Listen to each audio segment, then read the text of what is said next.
जो कार जन्मदिन रे किंबा कार हमर जो श्राद्ध दिवस रे सब वैष्णव सब करा भक्त हम देखिछु भक्त के फोन करियो आज भी हम प्रसाद हमरा आज पिला जन्मदिन तो भगवान के भक्त कारण भगवान खाली देले हवन भगवान भक्त भोग को भक्त भाग्य किंतु मुंह खाई खाई पर मोर सेवक माने खाया আর সেবক মানে খাই খাই খুশি হয়ে গেলে তাহলে আমি খুশি হয়ে যাই তো সেই পাই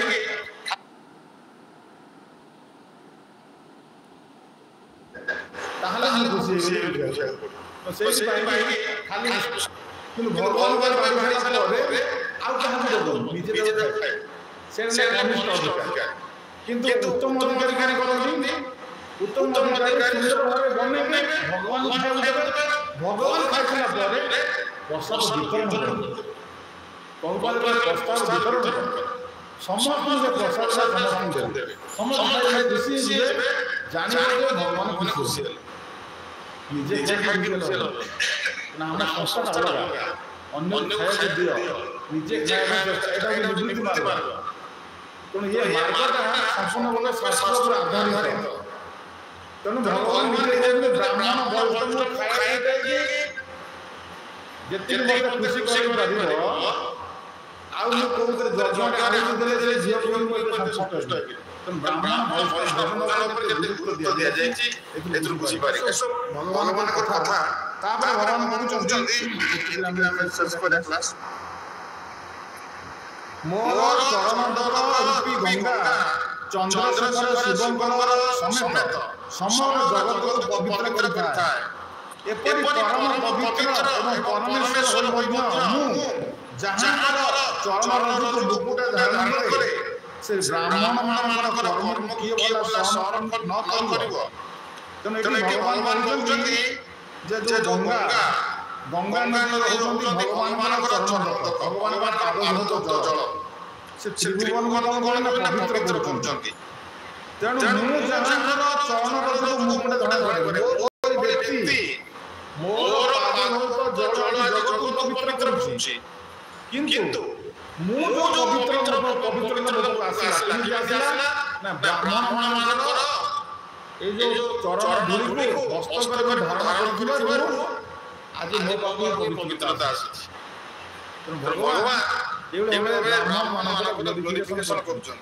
तापरे हमें आउट क्लास देखिनबा एक कथा कहि साला रे चतुर्मार लज्जित हो गए जे भगवान से पूरा ग्लोरिफिकेशन करे हां तनो तापर से भगवान को ग्लोरिफिकेशन करे कारण भक्त पाखरे भगवान सदा कोन जान से एते सुंदर कथा कहि परम मुहूर्तरे जा देखि कोन भगवान से माने भगवान की से श्रेष्ठ बोली प्रतिपादन मतलब भगवान कोन कहा श्रेष्ठ बोली कहउछन्ती ब्राह्मण वैष्णव श्रेष्ठ बोली कहउछन्ती तो से भगवान शिवजी कहउछन्ती आराधना सर्वस्व विष्णु आराधना करम हैं तापर तस्मात् देवी तद्याने समाचार तेणु हे देवी पांच थर आहुति बड़ किए ता सेवा ना तांकर भक्तଙ୍କ सेवा पार्वती पचार कहार पूजा ना बड़ से गले पूजा विषय श्रेष्ठ पूजा होती विष्णु पूजा किंतु विष्णु मतलब आहुति बड़ पूजा से पूजा के तांकर भक्तଙ୍କ पूजा भगवान विष्णु पर भक्तଙ୍କ पूजा होती विष्णु बड़ पूजा तेणु से भगवान निजे एक कथा कहउछन्ती तुम आमे इसु आदि पाठ कले तापर आगे से पद कहता विशेष कर ब्राह्मण दुग्धवती गाय और अनाथ प्राणी एसो कथा गुरा मन रखो ब्राह्मण आ दुग्धवती गाय और अनाथ प्राणी एमाने होउछन्ती मोर शरीर विभिन्न पाप द्वारा विवेक दृष्टि नष्ट होई जाइथिबारु जे लोक एमाने मोर भिन्न बोली भाबंती एवं समान मोर द्वारा नियुक्त जमराजर सर्पपरि क्रोधी साधना है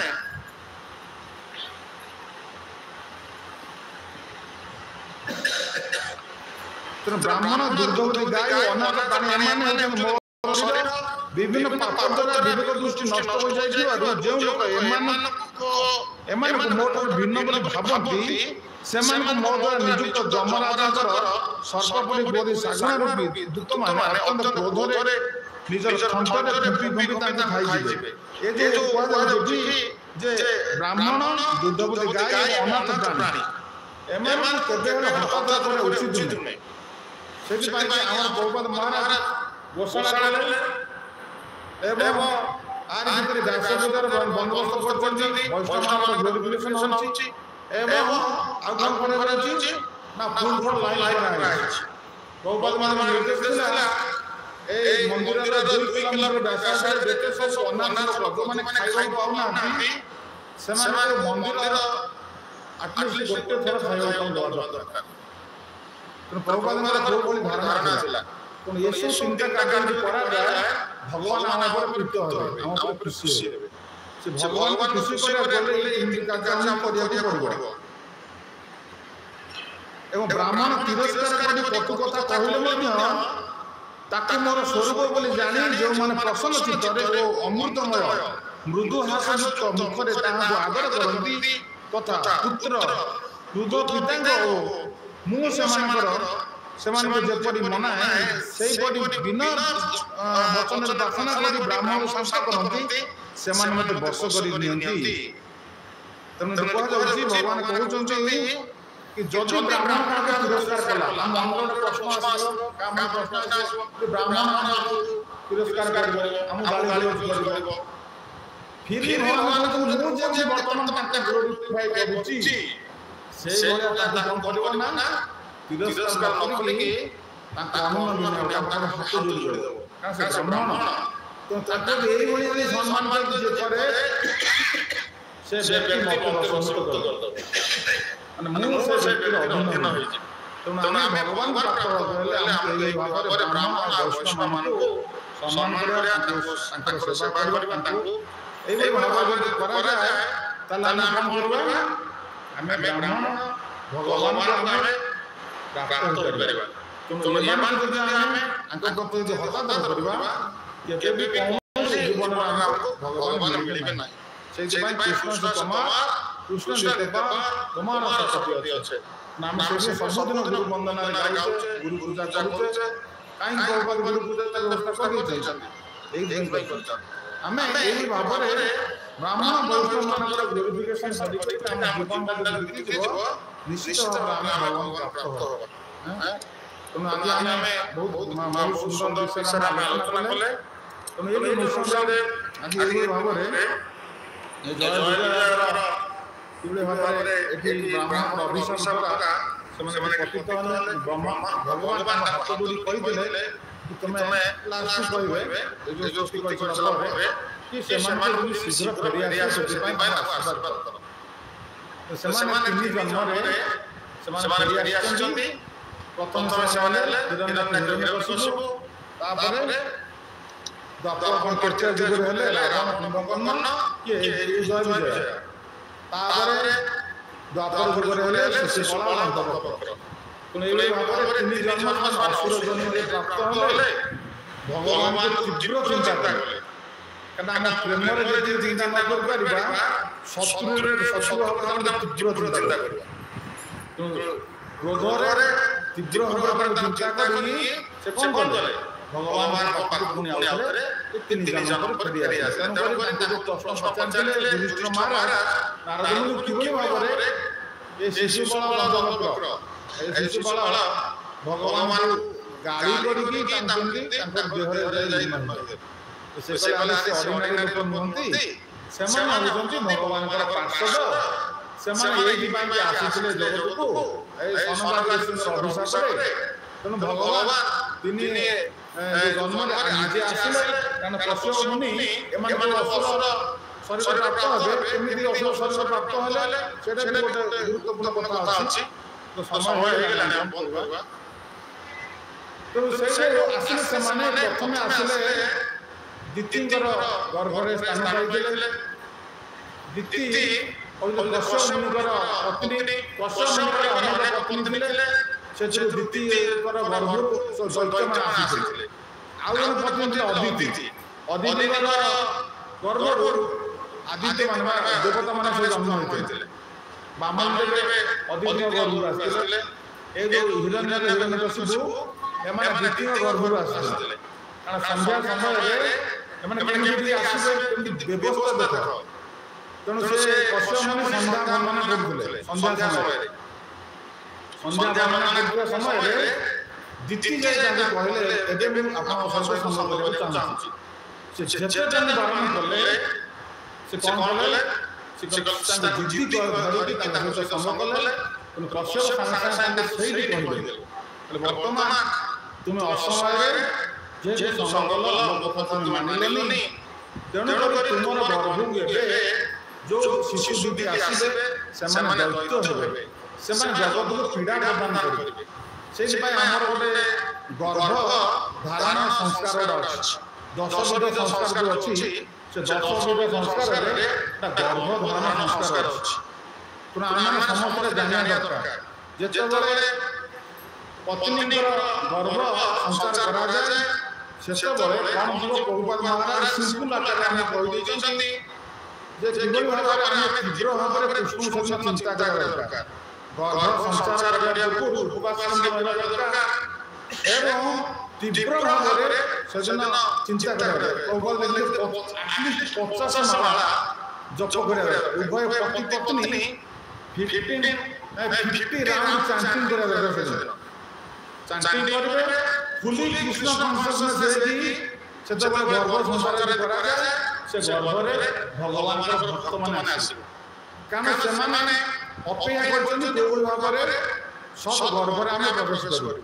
ସେ ସତ୍ ଗର୍ଭକୁ ଅପେକ୍ଷା କରିଥାନ୍ତି ଯୋଉମାନେ ଏଇଭଳି ପରିସ୍ଥିତି ଦେଖନ୍ତି ସେଇ ଗର୍ଭରେ ସେ ଆସନ୍ତି। ଯେମିତି ଏ 2 ଜଣ ଅସୁର ଇଏ କେମିତି ଆସିବେ ଭୌତିକ ଜଗତକୁ, ତ ସେ ଚିନ୍ତା କରୁଥିଲେ এইভাবে পরিস্থিতিতে যদি যোଉଠି গর্ভ সংসার କରାଯାଏ ଆମେ ଯିବୁ। ତ ଏଇଟା ଭଗବାନଙ୍କର ଇଚ୍ଛା। କଶ୍ୟପ ଏଇଟା କହିଛନ୍ତି ଏଇଟା ଭଗବାନଙ୍କର ଇଚ୍ଛା।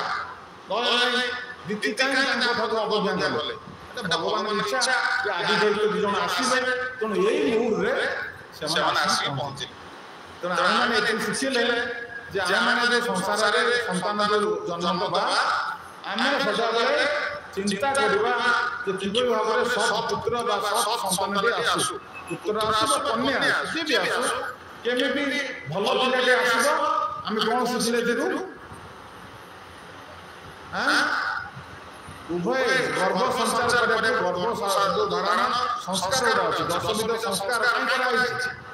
ଜୀବର ଉନ୍ନତି ସୃଷ୍ଟି କରିବାକୁ ଗତି କରିବା ପାଇଁ। କାରଣ ଆଜିକାଲି ଯୁଗରେ ଲୋକମାନେ ଏ ଗର୍ଭ ଧାରଣ ସଂସ୍କାର ବିଷୟରେ ଜାଣନ୍ତିନି, ଏସବୁ କରୁନାହାନ୍ତି। ସେଇଥିପାଇଁ ପ୍ରଥମ ଅଧ୍ୟାୟ ଭଗବତ ଗୀତାରେ ଭଗବାନ କହିଛନ୍ତି କିଭଳି ଭାବରେ କୁଳର ସ୍ତ୍ରୀମାନେ ଦୂଷିତ ହେଇଗଲେ ସେମାନେ ଯୋଉ ପୁତ୍ର ସନ୍ତାନ ଜାତ ଦେବେ ସେମାନେ ଆଉ ପିତା ମାତାଙ୍କର ଶ୍ରାଦ୍ଧ ତର୍ପଣ କଲେ ସେ ପିତୃପୁରୁଷ ଲୋକମାନେ ତାଙ୍କ ହାତରୁ ପ୍ରାପ୍ତ ହେବେନି। ସେଥିପାଇଁ ସମସ୍ତେ ଏଥିପ୍ରତି ଧ୍ୟାନ ଦେବା ଦରକାର କିଭଳି ଭାବରେ ସତ୍ ପୁତ୍ରଟି ଆସିବ ଏବଂ ସେ ସତ୍ କର୍ମ କରି ପିତୃପୁରୁଷ ଲୋକଙ୍କୁ ଉଦ୍ଧାର କରିବ। ପୁତ୍ର ଶବ୍ଦ ଅର୍ଥ ହେଉଛି ନରକରୁ ପିତାମାତାଙ୍କୁ ଉଦ୍ଧାର କରିବା। ତେଣୁ ଆମେ ଯଦି ଏଥିପ୍ରତି ଧ୍ୟାନ ନ ଦେବା ଆମକୁ କିଏ ଉଦ୍ଧାର କରିବ? ଆମ ପୁତ୍ର ଯଦି ଗୋଳାଙ୍ଗାର ହେଇଗଲା, ଖାଲି ପାଠ ପଢିକି ଆଗେଇ ଗଲେ ହବନି, ତା ସହିତ ସେ ମାନେ ଧର୍ମ ନୀତିକୁ ଅନୁସରଣ କରୁଥିବା ଦରକାର।